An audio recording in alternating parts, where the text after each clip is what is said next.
My name's Jim Sayers. I'm the leader of Grace Church Didcot, and this is the third time we've run a Grace Space event. It's an evening of conversation, an evening meeting an interesting guest, in this case, a whole family of guests. And tonight our theme is the upside of Downs. We're thinking about Down syndrome and how people who have Down syndrome how that affects their life and how they live with that. And our guests tonight are Liz and Steve Crowter and their daughter Heidi and their son-in-law James. And we're going to start with Liz and Steve. Welcome. You can say something and then you will appear on screen. Hi. Yeah, there you go. Yeah. Okay, Liz and Steve, let's start with the beginning of the story. It's 1995. How big's your family at that stage? Boy Dan, who was 3, and Tim, who was 18 months. I'm sorry, we're not hearing you very well. Are you? Hello? If we could mute the others, that might be good. And then, yeah. Sorry, I'm a bit delayed, but yeah, that's fine. Okay, say that again, Liz. So in July 1995, when Heidi was born, we had Dan, who was 3, and Tim, who was 18 months. Mm-hmm. And this was just another pregnancy. This was another baby, and everything proceeded according to plan. Yes, everything was going fine. Say that again, Liz. So in July 1995, when Heidi was born, we had Dan, who was 3, and Tim, who was 18 months. And this was just another. Yeah, sorry, I've got sound coming back there through. So did you have any tests with this pregnancy? Did you as a Christian couple, how were you approaching this, and what were you expecting? So in those days, you only had the 12-week scan and a blood test. And we didn't have the blood test with any of the children. So we knew we wouldn't do anything if we found any disability. So we just had the 12-week scan. Everything seemed fine. I'm not actually getting anything on YouTube here. Have we started? I'm not sure if Sam has successfully started.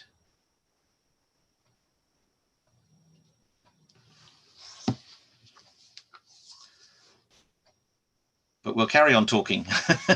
Okay, so you were a few weeks out from, you were in the 8th month or the 9th month of pregnancy. You had a dream. Yes, so about 2 weeks before Heidi was born, I had a dream that the baby would be a girl and that she would have Down syndrome, which obviously scared me, as I had no sort of inkling of that and no understanding of what exactly that would mean for us as a family. Mm-hmm. And what was the dream? I mean, that sounds fascinating. I mean, do you think that was a prophecy? Do you think that was the Lord preparing you for something? I think it was God preparing us for it, even though I tried to put it out of my mind. I told Steve and he said, oh, well, that's just a dream, just put it out of your mind sort of thing. But it stayed there. So as soon as she was born, I noticed and said to Steve, I thought she had Downs. So now let's describe the day of the birth. What in the delivery room? What did the midwives do and so on at the moment Heidi was born? The moment after delivery was just the same as any of the others really. There had been a problem with her heart rate during the labour, but again, just presumed that was normal. The midwife who delivered her didn't say anything at the time, and we were left to know. But we had a male midwife, and he'd actually gone off to get one of his senior colleagues because he was concerned. And so in that time, I then said to Steve, "I think she has Downs," and he just said, "Oh no, that's just your dream. She's just got squashed newborn baby face." Yeah, newborn babies, their face is always screwed up and you can't tell. And yeah, that's right. But you knew us straight away, which is fascinating, isn't it? Yeah. And then when the doctors told you, what did they say?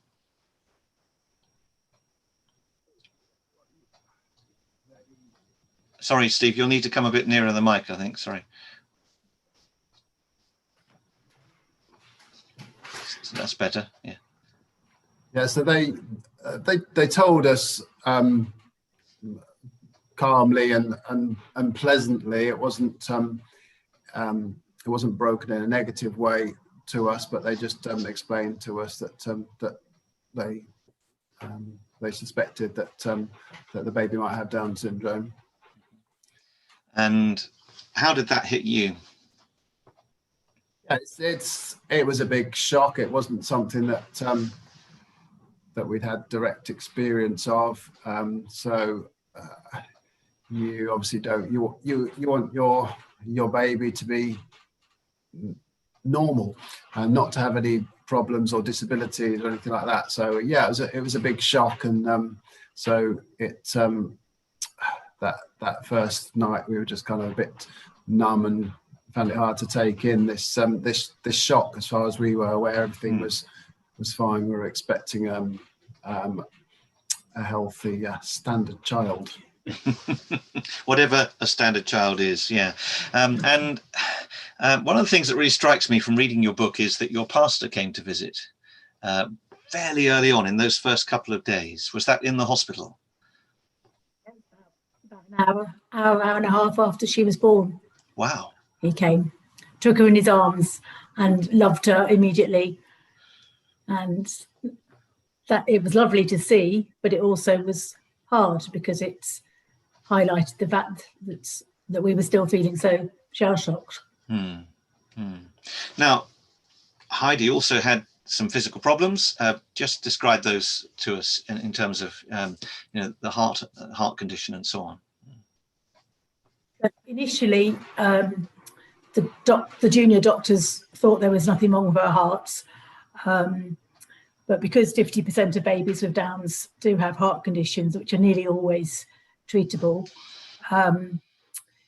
the consultant came and listened to her heart, and again he said he thought it was a very small problem that would resolve by itself, would need surgery when she was 2 or 3 if it hadn't resolved, but as far as he was concerned, heart-wise, it was only very small.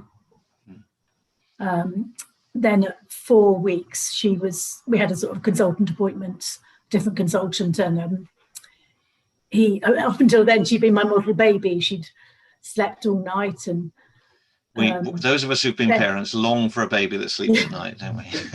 Yeah, it slept well, fed well.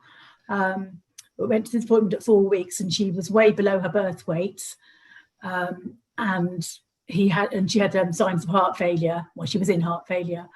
And he listened to her heart again and said, no, it's much worse. It is more complicated, and wanted us to go to Birmingham Children's Hospital as soon as possible. And so you'd had Heidi home for 2 or 3 weeks, and then suddenly you're back up the road to Birmingham, and then a very long period of intensive hospital treatment. Can you just describe some of that for us? Yes, because she was so small, and using all her energy, any energy that she got from her food was being used up too quickly because of her heart condition. So they put her on tube feeding 24/7, but she still didn't grow. We did then have her home for a couple of weeks. So she's probably about 6 weeks old at this point, came home for a couple of weeks, and then got worse, went back into the local hospital with chest problems, and was sent back to Birmingham Children's Hospital. And then another diagnosis comes along on top of a hole in the heart. And this is an unexpected one because it's quite rare amongst children with Down syndrome. Yes, so she was in the Children's Hospital, being tube fed, very unresponsive, still in heart failure, being treated for a heart failure, but they did blood tests and discovered that she had leukemia.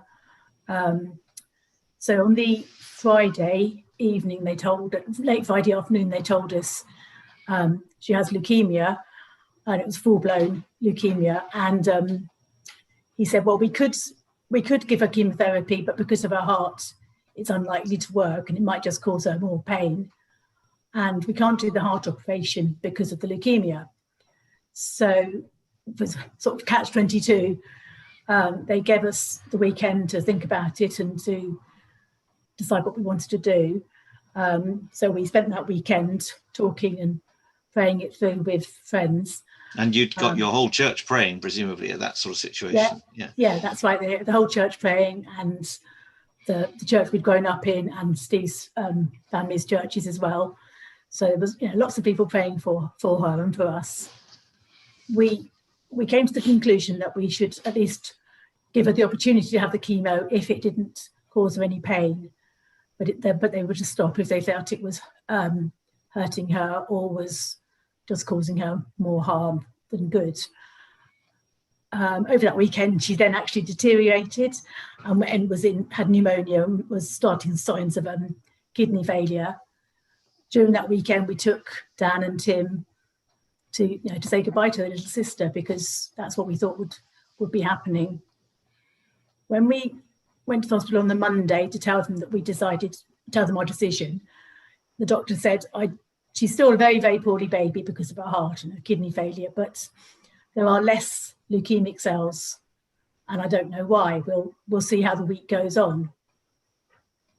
And on the Friday, he said to us, so a week later, there are no leukemic cells, and I have no human explanation to that. Wow. Yeah. Steve, So how did you respond to that? Yeah, it was obviously amazing. The whole period obviously was very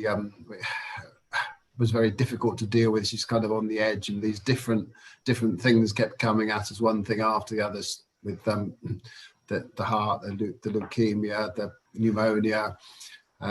So yeah, we were kind of feeling like a bit battered by all this, but then to hear this, at least one aspect, there's no more leukemia, no explanation, and yeah, it was obviously amazing. Obviously, we put that down to the prayers of so many people for her. And you, that was at what sort of age? How many weeks old is Heidi at this stage? 7 weeks. 7 weeks, yeah. Okay. And then, so because the leukemia cleared up, they were able to operate? Well, but they still wanted her to grow because the heart is so tiny, and she was such a poorly baby. They were trying to get her to grow, but with all these complications, and Heidi being Heidi, still didn't grow. And then I was called over there one day because she just stopped breathing, and they had to resuscitate her. And so they then took the decision, well, look, Heidi's making it really clear to us that we need to get on and do this heart. So they took her into intensive care and operated the next day. So it is mid-September now. And successful. They were able to more or less completely close up the hole between the chambers in the hearts. And it was, what I'm right in saying from the book, it was like all 4 chambers of the heart were connecting where they shouldn't be, sort of thing. Yeah. Across the whole of all 4 chambers. Yeah. Yeah. The doctor, of course, who did this operation every day, talked about it like, oh, well, we sew up these muscles with a bit of heart muscle, and then the big compartments, the ventricles, we just sew them up with a bit of material. He made it sound like he was talking like rucksack material and just sewed it in. Just a small mending job, really, Yeah, and your heart's that size. Your heart is the size of your fist, so a tiny baby's heart is not much bigger than a golf ball, sort of thing. No, it's just amazing. And especially when this baby just hasn't been growing, hasn't been gaining weight, and is looking so frail. We are so thankful for our health service and for what they do, and for what is possible now that wouldn't have been possible, maybe 25 years before or 50 years before, which is wonderful. Now, I want to take you on a little bit of a step. So Heidi has had her heart operation, and you as a family are starting to sort of recover. Normally in a Baptist church, we have a sort of an act of thanksgiving and dedication for the parents. This is a bit different, isn't it? This is not just a birth that we want to give thanks for. This is something to really rejoice in. What happened, Steve? Do you want to just describe that service for us? So Pastor Paul took the service, and obviously he'd been with us through this rather traumatic journey right from an hour into it. So he was very much engaged with this, and kind of felt the emotions, and as did the whole church really, who'd been very much supporting us through it all in many ways. And so it was a very emotional service, and Pastor Paul mentioned a verse from the book of Malachi in the Old Testament, they shall be mine, and the day that I make them my jewels. Talked about Heidi being one of God's one of God's precious jewels. Which is a wonderful way to describe it, isn't it? And very moving. Now, you've both been Christians from your teens, and so this is a very big trial for you to be living through. How was your faith refined and strengthened through this experience? Yeah, so you kind of, if you're sort of used to church and everything, all the theology, the things that you're supposed to believe about God. God is this God who is good in everything, and there's a verse in the New Testament that says about all things working together for good to those who love God, and you're like, oh yeah, that's great, until something goes wrong, as it seems from your perspective, something difficult happens to you, and then obviously it's a bit different. The rubber hits the road, and it's time to kind of see whether you actually believe this stuff or whether it's all just theory. It wasn't easy. We had lots of questions, and we kind of had a bit of a shout at God sometimes, and why are you doing this to us? What's going on? And when we couldn't see any future or anything positive, it just seemed to be one negative thing after another, and we saw this baby going through a lot of suffering, and it's hard to see where God is good. But so it is a testing time, and we found that we were very much praying, trying to find out, trying to kind of understand and work through our own thoughts and feelings, and trying to hold on to God's promises. And so faith is strengthened through tough times, we found, and we proved God's goodness in providing support through his people in our church, and many Christian friends from all over the country. We had loads of cards and letters and expressions of support for us during that period. As time went on, obviously looking back, we can see lots of positive things, which of course isn't always the case. Some people have trials and they never really see the outcome or understand the mystery of what God is doing. And we have to say, don't we, that there are families who are hearing your story, and for them the story has not had, an adulthood happy ending, as it were. For them, they've had a child with huge heart complications and so on, and they haven't made it into life as we know it, and they've had to live through that grief. So it makes us appreciate, perhaps, doesn't it, when life goes through these kinds of challenges, what a gift life is. And I can certainly identify with that. Okay, now, so you've got a little baby who is 6 months old, and visiting the hospital still quite regularly. What's happening with Heidi's development at this stage? Not a lot. So obviously being in hospital all that time meant that the typical development didn't happen, and sort of the extra stimuluses that I could put in was difficult to do, because I was struggling to go and see her because of the others, and because so often it was a question of will she survive this day, rather than being worrying about whether she was turning to look at this thing I was dangling in front of her, or turn to a sound or whatever. So yeah, once she'd had the operation, we could then start doing more with her, but still, yeah, she was still, ever so poorly and tiny. Up to what sort of stage where she started to thrive? She was tube fed. So she had a tube into her nose right from 4 weeks up until she was about 14 months. Okay. But she just, even after she'd had the operation, she still didn't want to take a bottle or anything. So because of struggling to suck and so on. Yeah. She had a very slow suck and okay. But then you've got the next question of, okay, now we've got a toddler here and she's starting to look at the world, and she's starting to make her presence felt in the family. She's got 2 big brothers, and what was needed for her to get to the next stage, as it were?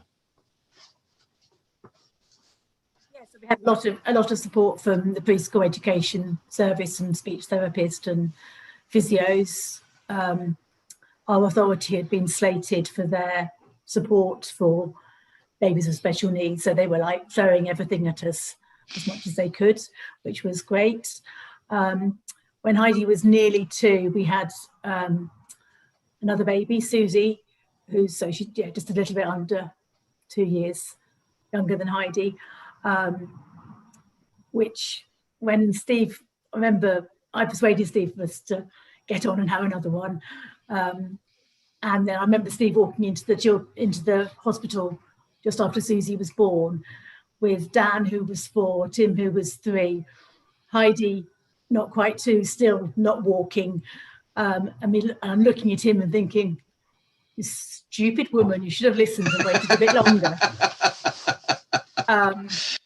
But yeah, having Susie brought Heidi on so much. Well, that's just interesting, isn't it? Because actually, as Susie's developing, so Heidi's development has helped as well. Yeah. She wasn't talking. We started teaching her Makaton, which is a simplified sign language, and taught her a few words, but she wasn't really bothering to copy us. Then Susie started talking, and then Heidi started, and she hasn't stopped yet. Well, maybe that's a good moment to bring Heidi into the picture, actually. So if we could unmute Heidi, that would be good. And we could say hi to Heidi and James. And remember just to sit back from the camera a little bit. That's good. Yeah. So Heidi, it's lovely to meet you. We've been talking about you for 25 minutes. There you go. I don't mind. Heidi, what was it like for you going to school as a 4-year-old? I found it amazing. It was the best. It was the best school experience ever, because I went to 3 schools. I did a house community preschool. Battle Private School was the best one, because we went there as a whole family. Right. So your brothers were there as well? And my sisters, yeah, but not my mum and dad. They're too old. And they still are. Okay. And did you have somebody working with you as a special needs assistant? Yeah, I had someone called Debbie Hemming looking after me. See, actually, that's actually her job. To look after people with disabilities. See, Harry's from reception to year 6, and that lady needs a trophy. She needs a trophy. Yeah, but haven't been all those years. Yeah, she had Heidi for 6 or 7 years. There you go. Well, actually, I think my mum and dad had most of me, because Debbie had me for 6 years. They've had me all my life. That's true. Yeah. Now, how did you find you were welcomed by the other children, Heidi? Did you? I really felt I made a lot of good friends in school, and I'm still in contact with them on Facebook. Right. Okay. Yeah. And I got quite a lot of friends. And I used to do a little concert, so I saw the English block. Right. And they loved it. Well, I hope so. Yeah. Okay. And This was a mainstream class, so you were learning alongside the children in the mainstream class? Yep, it was mainstream, yeah. Yeah. I went to 3 mainstream schools. Yeah. Okay, Mum and Dad, we just ought to talk a little bit about that. Steve and Liz, do you want to just sort of fill us in on the thinking about that? Because that's a big issue, isn't it? Yes, we were never sure what sort of school Heidi would go to. So she went to a nursery. It's called an enhanced nursery, where there was 6 children with special needs in the class. That was like her preschool year, and that really did bring her a long way. And we saw that she was benefiting from copying the other children in the class. There were 6 other children with disabilities in a class of what, 30? Yeah. Yeah. Oh, I see. Right. Yeah. Yeah. Okay. And if you walked in and looked around, it was difficult to spot the children with special needs because they just mixed in with everybody else really well. Teachers would treat them the same. We'd done our best to treat Heidi the same, not give her special concessions at home or when she was out. So we thought we'd give mainstream a try and sort of review it every term or every half term to see how it was going. And she carried on all the way through. I still meet people now who tell me, it was really good having Heidi in the same school. She really, it was good for the other children to mix alongside her and other children with disabilities. They said it normalises it. And if we want people with special needs and disabilities to be accepted in society, then school is the best place for them to start to learning how to do that. Because all the other children in the classroom are learning to appreciate the strengths and the joy that Heidi brought to the class. Heidi, can you tell me, what is it about people who have Down syndrome? They just seem to be happier. Oh, I think it's because of the extra chromosome, because brings them extra joy. I'm not really sure that's right, but yeah, I'm just reading something from yesterday's Sunday Times, which I found on the web today, and this is Dominic Lawson, who's a well-known journalist. He's the son of a chancellor from back in the 1980s, and he talks about his daughter Domenica.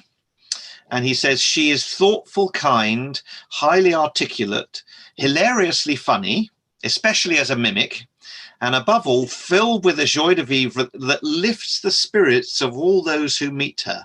This is far from unusual among people with Downs. Now, I just think that's a really interesting comment, because people say to parents who discover that they're going to have a child that has the extra chromosome, they say, oh, it's going to be a miserable life. And I don't ever see that. Well, sometimes my parents-in-law called James miserable, but James is the complete opposite of miserable. There you go. Yeah. If he was miserable, I would have married him. Well, there you go. That's he can be miserable sometimes, but yeah. Can't we all? Can't we all? Yeah, yeah. And those of us who lack that extra chromosome maybe need to think about how much joy we're lacking, because maybe it's the joy gene that's in it. I don't know. You should have seen my dad when Jordan Pickford fouled Van Dijk. He was not happy then. Right. Sorry, I missed that comment, but never mind. Okay, Heidi, I just want to ask you to really go in another direction and say you've grown up in a Christian family. You've grown up in a lovely church where a lot of things are happening. So how did you yourself come to be a Christian? Because that doesn't guarantee that any of us becomes a Christian just because we're in a Christian family. Well, I was brought up in a Christian family with amazing parents who I love to this day, and I will never stop loving them. Anyway, let's carry on. And how did you come to faith? So basically, when I was 12, I was reading John 3 verse 16, and that saved me. Do you want to just tell us what John 3:16 is? Because there might be someone watching who doesn't know. John 3 verse 16 is, says, "For God so loved the world that whoever believes in him shall not Perish. die, but have everlasting life." Yeah, God so loved the world that he gave his one and only Son, Oh, that whoever believes in him shall not perish but have eternal life. Yeah, and so that really spoke through to you. yeah. What does Jesus mean to you? Oh, I would say, since I would say that Jesus means everything to me. He's my Saviour and my Lord and my King. And you speak to him every day? Well, I try to. I do forget sometimes. Yeah, and how does that shape your life? Oh, I would say it shapes everything. It shapes how I look after James. Yeah. And I think I would say it shapes my whole relationship with James. Because Yeah. me and James because we're so good together, we both share the same faith, don't we, James? Well, maybe this is a point where we say hello to James properly and say we're going to try and get Heidi to be quiet so that James can get a word in edgeways. I wouldn't do that work. James, tell us about your family. Where did you grow up? What was the church that you grew up in as well? So I grew up in Weymouth, basically. So I would say that I've in family and my church is so I went to Weymouth Independent Evangelical Church to share my faith with Karen and Matthew, and they encouraged me in Sunday school to know Jesus and God, and they told me and it was very important to me. My faith is important to me is because they are it's like this importance of faith. Okay. With Jesus is my Saviour and my Lord and my King, like Heidi, what she said, and my faith is important to me, and I can't take that away from it. Heidi, you said you've got a favourite song. Well, you've got loads of Christian songs that you love, and you do a lot in your church in Coventry with all the songs. But what's your favourite? Well, we might be here for 2 hours, but I can. How many do you want? Just one. Just one. There was one we talked about. Yeah. Oh, has to be 10,000 Reasons. Okay. Yeah. I think I remember I was a bit cheeky, and I asked the leaders whether I could choose a hymn my 21st birthday, and that was the hymn I chose. And you also had a favourite hymn from Stuart Townend, which I seem to remember. Oh yes, that was one that had my baptism. Was it? Right. At the cross. At the cross. It's called The Power of the Cross. Oh, the power of the cross. Oh, to see the dawn of the darkest day. Yeah. Christ on the road to Calvary. This is the power of the cross. I do have quite a lot of favourites. Yeah, I'm sure you do. Yeah. Yeah. Now, James, in terms of your childhood and growing up, what sort of challenges have you had to grapple with? Well, my parents have taught me the same as any other person, like what Steve and Liz has just said about Heidi. So my parents done an awful lot for me. They're important to me, and there's no words describing of them because they're so amazing, and they feed me well. They look after me. They are so lovely to me, and my sister and my brother. They one of them lives away, and one of them lives in Weymouth. They are so kind and generous, and I would like to say that my parents are they mean the world to me, and I love them. And now, in terms of, we've talked a lot about Heidi's sort of physical challenges with heart problems and so on. Have you had similar experiences? Well, so what happened was with my health is I had quite a lot of bypass operations. Liz knows this, but it's like I used to have, when I was born, I had duodenotria, which is like in the abdomen, I think it is. Yeah, where the intestine is coming through into the stomach. Yeah. Yeah, that's it. Yeah. And I suffer with acidy reflux. And so I've had these operations like what Heidi had, like the cannula down my throat with a balloon stretched inside. So I had that a couple of times.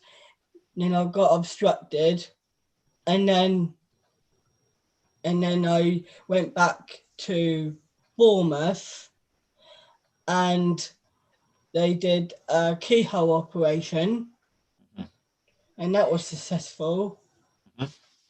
But and what about integrating into school? How did you find getting into school in Weymouth? Oh, I loved school. The first one I absolutely loved. I used to go to mainstream school like Heidi. This is called South Hill School, and they were very, very good with me, looked after me. Even though I'm such a menace. I used to run away. Why are you a menace? I used to run away, throw people's hats over the fence. So and when I went to the Prime Minister, no, not the Prime Minister, I went to the headmaster. Oh, that right, yeah. Headmaster, and I sat on his computer and took every single information about the students. Oh dear. So he thought you were a hacker. Yeah. Okay.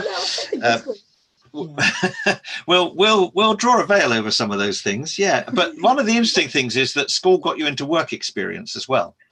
So that was mainstream school. So secondary school at Wyvern, they got me a job, work experience at one of them was at Fish and Fritz, which is like a fish and chip shop in Weymouth. So I had to do like scooping out of chips into baskets. And you were working alongside others in the shop. Yeah. And then I worked in Cafe on the Green and Asda, and I worked in an Asda cafe, and the Cafe on the Green is in Dorchester and Panbury. That's a training cafe for disabilities.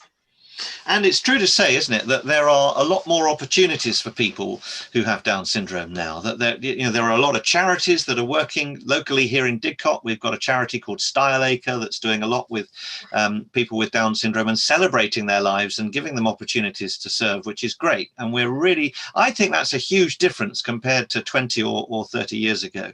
I mean, Steve and Liz, when you thought about Heidi growing up, did you think there would be the opportunities that there are now? Certainly a concern as to what she'd be able to do, but she's never let any kind of disability, whether it be lack of height or whatever it is, to hold her back. She always finds a way to do what she wants to do. She's very, very determined and goes at everything with enthusiasm. So we were confident that she would have. We didn't know what that she would end up doing, but we were confident that she would find something useful and positive to do with her time, because she's always, whatever stage of life, she's always gone at it with great gusto and had a fantastic time, and probably better quality of life than most of us, because she's not held back by any kind of feelings of inadequacy or worry about what people might think or anything like that. So now, Liz, when Heidi was born, one of your first reactions was? She'll never get married. Sorry? She'll never be a bridesmaid and she'll never get married. Yeah. And she's confounded that expectation completely. So I think we better hear the story about this, James. James, tell us how you first met Heidi. Wow, this is quite a long story, actually. Well, we're going to do it in quite a sort of short time scale, okay? Yeah. Okay. do the short version. So, I'll do a little short one. So what really happened is a friend of ours from church called Karen encouraged me and told me about Heidi. And then after that, Karen told me about going to meet her. So then I spoke to Heidi on video chat. On Facebook. Yeah. Yeah. And said about meeting up in Basingstoke. Because you live in Weymouth, they live in Coventry. Yeah. There are some nice places in between, like Didcot, that you could have come to, but you chose Basingstoke. There you go. Yeah. Worked out what was halfway. Yeah, because we thought it was halfway, you see. Yeah, absolutely. Yeah. So you went for your first date in Basingstoke. Yeah, and it was the best day of my life. Oh, I love at first sight. there you go. But I fell in love with her personality, and I thought it was the right time to make my decision. And There you go. So I said to myself, I wanted a Christian girlfriend, and waited and waited and waited. How old are you, James? I am 27. So you're just a couple of years older than Heidi. Yeah. Yeah. So then I discovered her on when she had purple hair at Don't Screen Us Out Parliament. Right. And I thought to myself, yeah, she's a nice girl. So yeah. So what really happened was then after Basingstoke, I thought I was determined to start my wedding speech. That was, you went home and started writing your wedding speech. That's a little bit premature, if you don't mind my saying. Yeah. I didn't mind. Yeah. So You didn't mind, Heidi. Now, what's going on in your mind at this point? I'll say, wow, what a confident young lad. Wanted to get this girl. Right. Okay. He actually won my heart on that first date. There you go. And Steve, can I just say, somebody came and asked you the question quite a few times. Is that fair comment? Yeah, so the first time was pretty soon after they started going out. Asked if he could marry. How long? 2 months. 2 months. Yeah. So we said just see how it goes and keep trying to grow in your relationship with each other and work on some things that we spoke about and so on. So this was a fairly regular occurrence. This, I want to have a word with you, Steve. And I knew it was.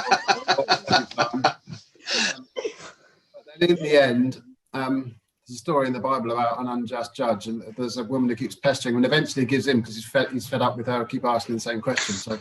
So eventually I said yes, but no, seriously, by that time it was we'd seen them grow in their love. They were clearly in love with each other, and why should they not be married as any other young couple? Or a lot of young couples want to get married, and why should it be different for them?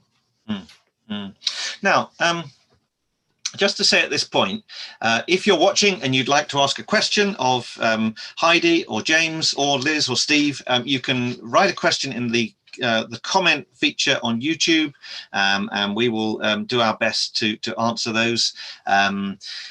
I'm not currently in touch with YouTube, so I will get our technical support to send that across to us. But let's talk about the wedding, because you got this wedding planned and then along comes something called COVID-19.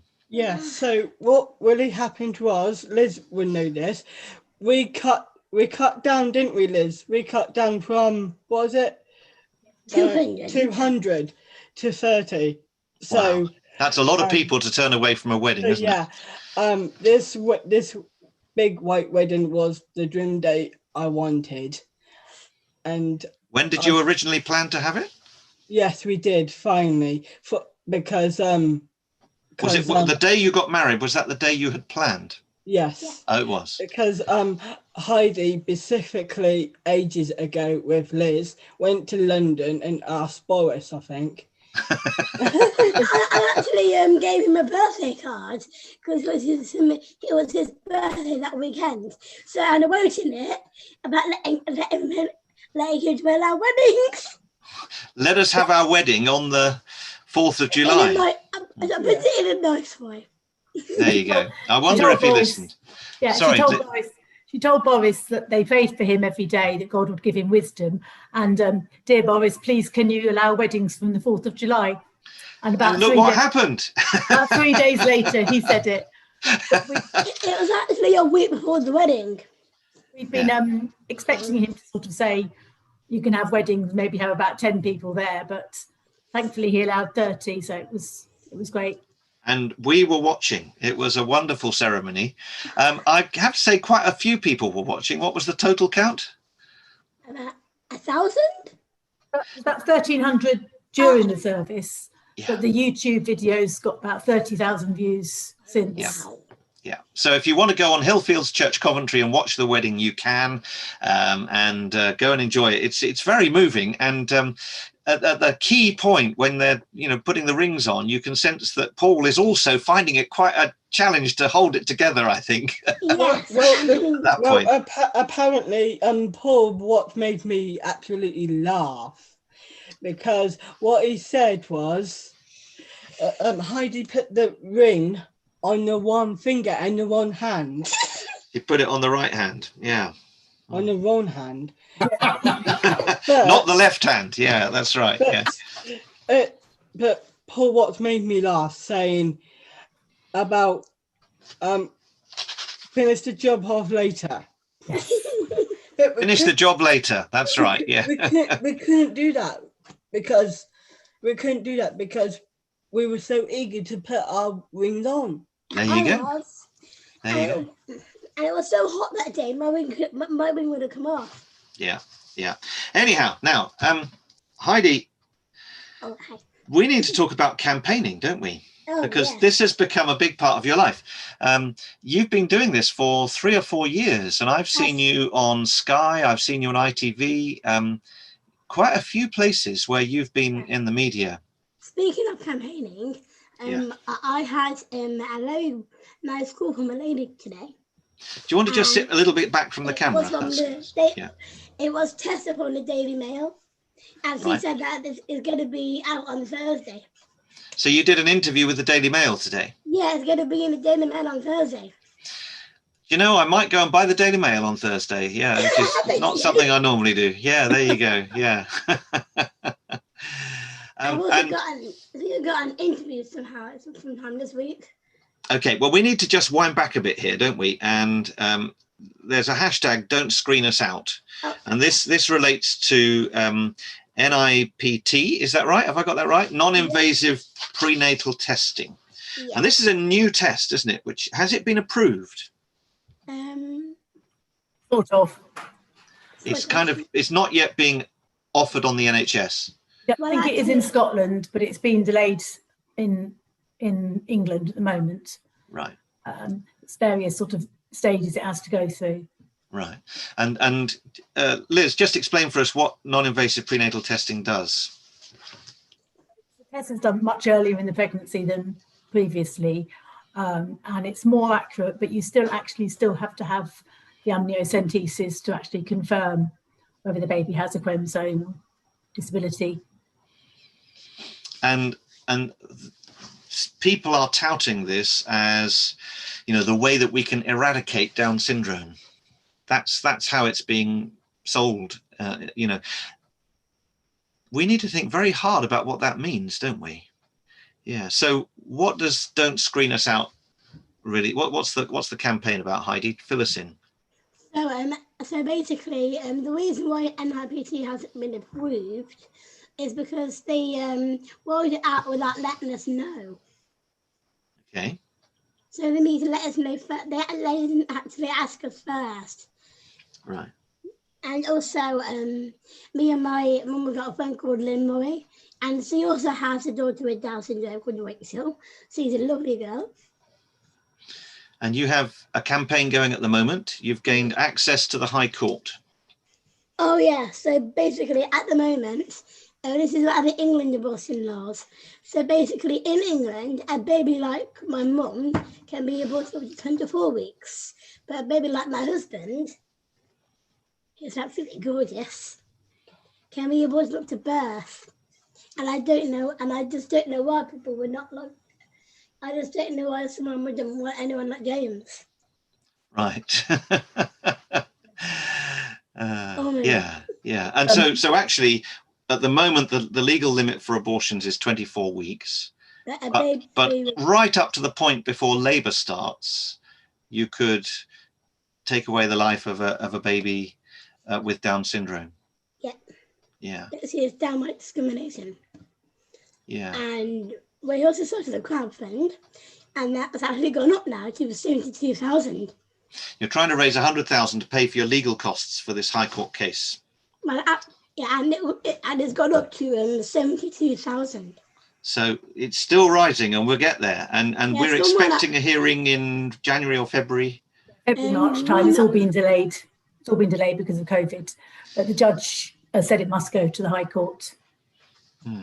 Now, what do you want people to hear about people with Down syndrome? I want them to hear that people with Down syndrome have a lot to give to life. And I want them to hear that we are amazing just the way we are. That is my mom's favourite Bruno Mars song. Go on. You are amazing. Okay. Just the way you are. Okay. I might get that over Christmas on me singing it. Well, there you go. There you go. You could release a single. There you go. It's really important, isn't it, that we live in a society which wants to affirm people who are from ethnic minorities, people who've got other disabilities. Why would we want to screen out people with Down syndrome? Well, I think that people are just looking for the perfect baby. Yeah. But no one is perfect. I'm not perfect. For example, James is not perfect, but he is gorgeous. Yeah. Sorry. Yeah. Okay. They're just trying to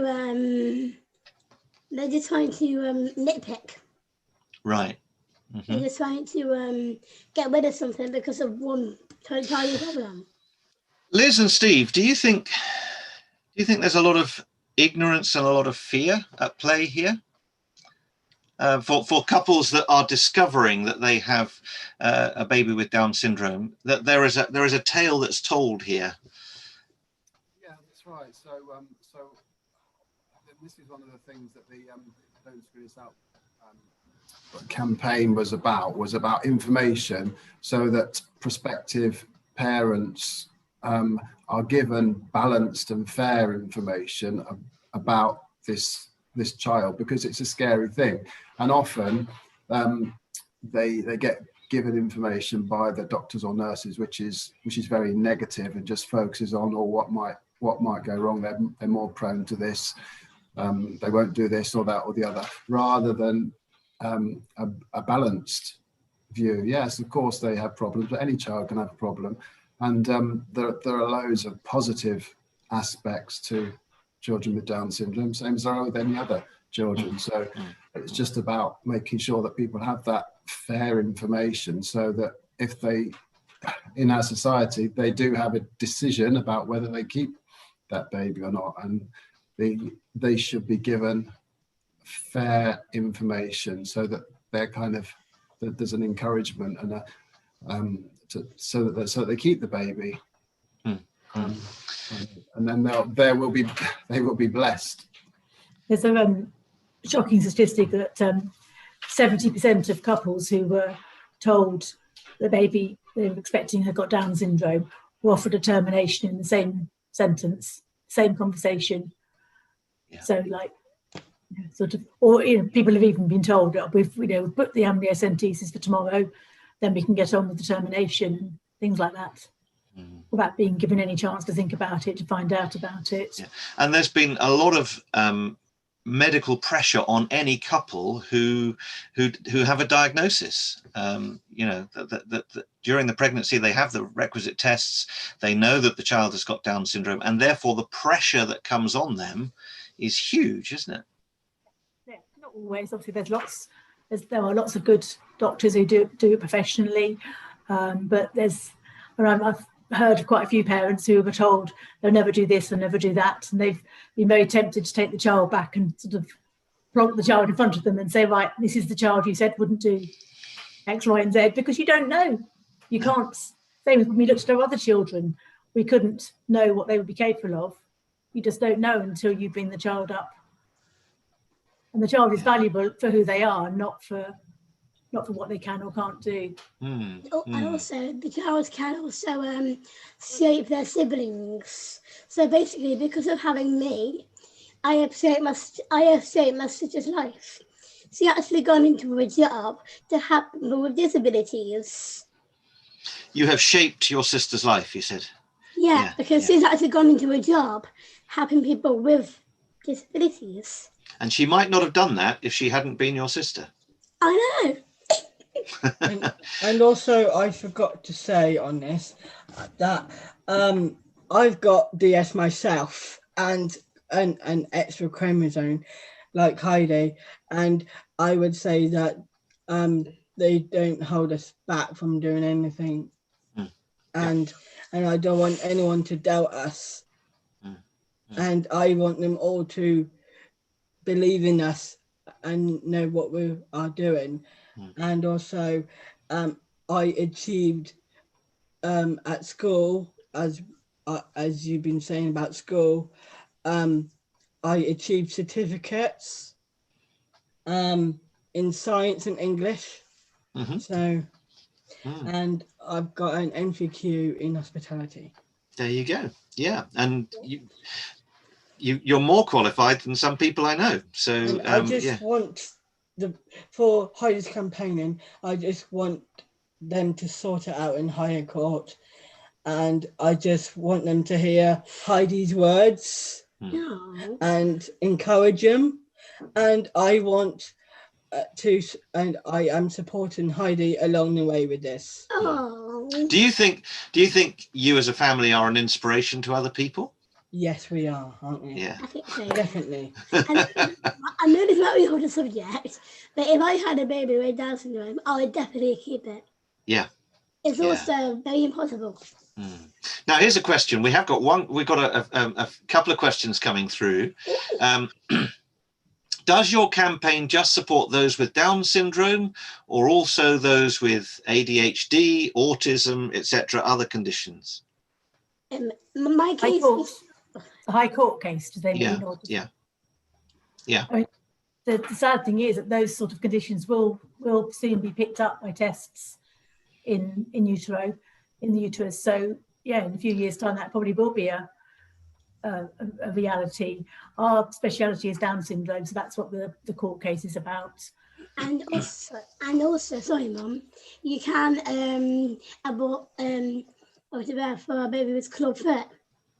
But we know someone who has cleft palate. and club foot. And we know someone at our church who had club foot, and he was easily operated on.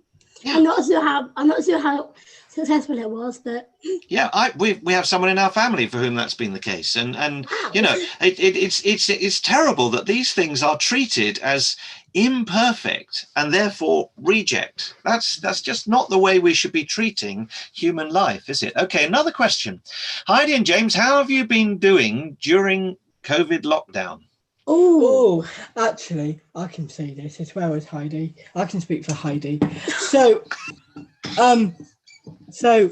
we're stuck in Weymouth for lockdown. So we're very enjoying that, aren't we? Like playing games and Monopoly all the time. Nearly all the time. Yes, and we've been taking the dogs out for a walk in the fields. I think we. But the first lockdown was a nightmare. and Was it? get some exercise and eat healthy, Liz, as well. James. First Same with us. lockdown was a nightmare. That's a very good point, because you've got a wedding planned. So how was the first lockdown? It The was, first lockdown was appalling I agree with her. because I couldn't resist it on marrying my best friend. And I, So I would like to say that Heidi is my world, and I will Aw. never forget her in my life. Right. And she is a inspiration to the nation, and that she is a wonderful girl. oh, really? First lockdown, you were in Weymouth and she was in Coventry, wasn't she? Yes. You didn't see each other for 3 months. I No. know. Was this a good cooling off period, or a calming down period, or I don't know. It's a good test, wasn't it? No, but I think there might be a more serious thing behind this. It's not just sort of lonely hearts, but if you have Down syndrome, is COVID-19 a bigger risk to you? Yes. Yes, because we have got lower immune systems. Is that right? Your immune system is a bit lower. Yeah. Yeah. We have low immune systems. Yeah. And also more breathing. If it's an illness with breathing difficulties, that would also present issues, would it? Yeah, Yeah. because we're vulnerable to this as well. To pneumonia and so on. Yeah. Because he's And had I've had it as well, pneumonia. he's Yeah. had Yeah. pneumonia and I had a blood clot. Yeah, that's it. So when I had the blood clot, I nearly died because of that. Hmm. But thankfully, the Lord and the nurses, they saved me. And I'm so thankful they did when I married him. So was that a while Thankfully you ago? haven't had COVID. Yeah, that was a while ago. I don't know what year it was. And you haven't had COVID? Yeah. No. No. Okay, another question. What would you say to people who may be nervous about speaking to people with Down syndrome?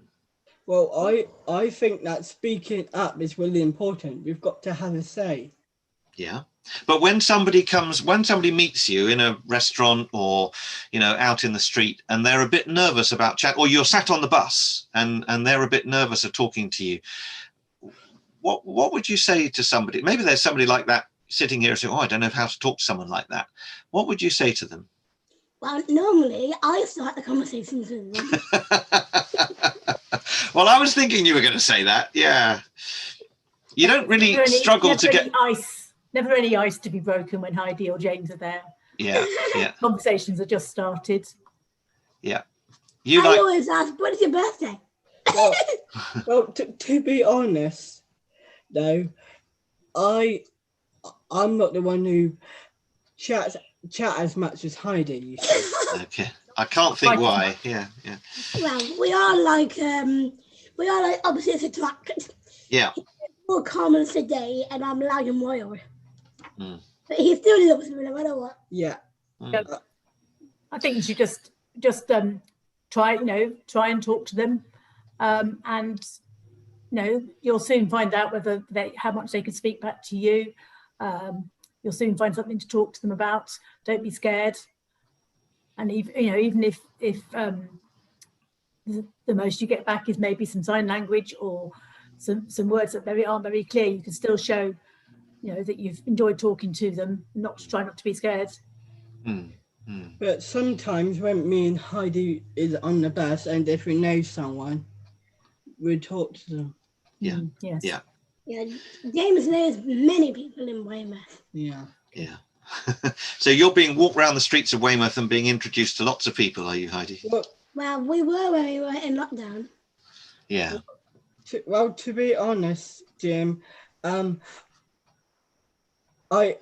used to live in Weymouth, and also my decision was for Heidi's sake, I wanted to move away from home. I wanted to move to Coventry and to be as independent as a pot. Now this is interesting. This is really interesting because this is something we haven't talked about. Heidi, you moved out of home. Yes, I did. Well before you got married. And It was the best decision I ever made. To finally get out of home. To finally not have nagging parents up there. Yeah, there you go. Your parents have done so much for you, and but independent living in your situation. Do you want to just explain what that's like and what they did for you? So when I first moved out, I had so basically it was a week after my sister left for uni, and Mum was scarred by her leaving. I think so. I'm not sure. And then she had a phone call the week after. And she said, there's an empty flat for Heidi. And she had to go out of the room to compose herself and then come back in. I think so, I'm not sure. And then, so basically before I moved in, when I was 18, I got direct payments. So I had someone called Bev to help me do the cooking. And she's quite bossy, but I do love her. Okay, and so that was really giving you life skills, to look after yourself and so on. She taught me how to cook. She taught me how to budget. And that hasn't done very well, hasn't it, James? Because James thought it was a good idea to spend over £17 on wedding meals. But let's not have a family tiff about money, because we could do that very easily, couldn't we? Yeah. Yeah. Now, you both volunteer in a charity shop? Yes, we do. We both work in the British Heart Foundation in Coventry Town. That's just for temporary. Right. Yeah, so basically, I work different days to Heidi, otherwise we'll get distracted. So I work on Tuesday and Thursday. And what do you work, Heidi? I work Wednesday and Fridays. And When you're not busy lobbying Parliament and things like that. Yeah. And when I get out of there, I get peace from James. And likewise, I'm sure. Yeah. Oh, yeah. the same back. Yeah. Okay. And what are your hopes for the coming years? Well, I hope to win the High Court. Yeah. And when I do again, have a big bottle of liquor and get drunk. Oh, well, maybe we won't talk about that, but that's being silly. Sorry. Yeah. Okay, so this High Court case is very significant, isn't it? And I do wonder whether it's an idea whose time has come, that it is time that we recognise that Down syndrome people who have Down syndrome are people. They're not just people with Down syndrome, they're people. And getting some recognition in the law for the rights, the human rights of Down syndrome people could be a huge turning point in our country's legal system. And this could be a very significant moment. Yeah, so there'll be a lot of people out there praying for you. I've also been a part of the laws in Northern Ireland. You've been campaigning in Northern Ireland? Well, actually, I've been campaigning for Northern Ireland. Right.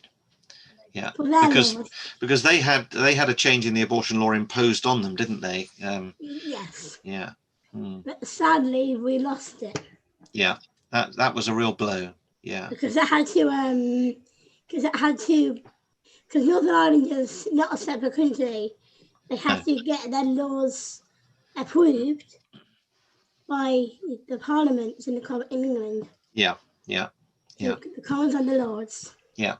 Well, Can I just say something? Yeah.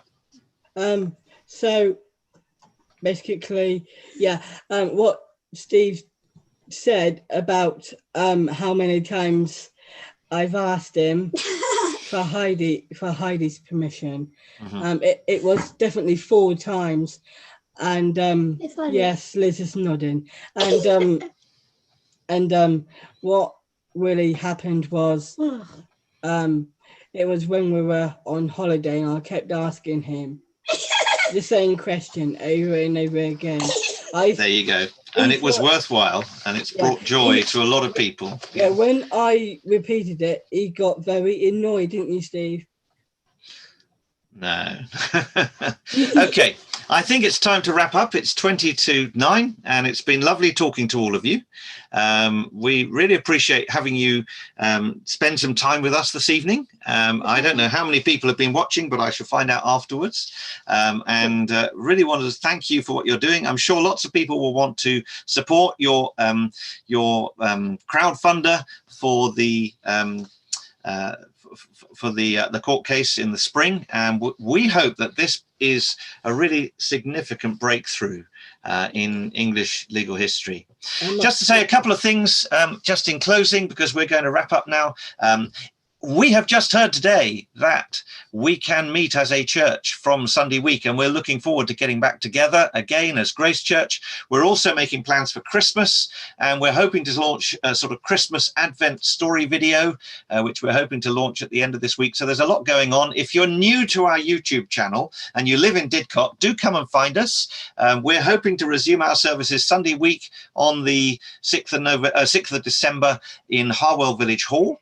And we're hoping to have a carol service on the 20th. So lots of other things going on. Go to our website, gracedidcot.org.uk, which will give you other information. And just to say a very big thank you to Liz and Steve, and most of all to Heidi and James for joining us this evening. Great. Thank you and good night.